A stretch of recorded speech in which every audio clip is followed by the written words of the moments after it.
Мен Қазақстан Республикасының азаматы Құлжанбеков Шүкіржан Елубайұлы.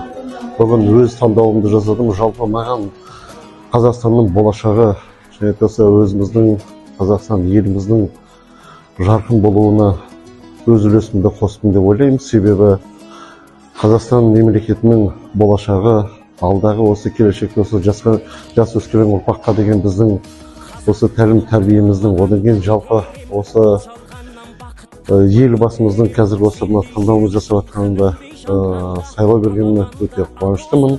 Себебі осы еліміздің алдағы осы жаңа Қазақстан деп атымыз, осы жаңа Қазақстанда құруға бір қол ұшымды берген өзім жеке басым қуаныштымын. Көп рахмет барлықтарыңызға.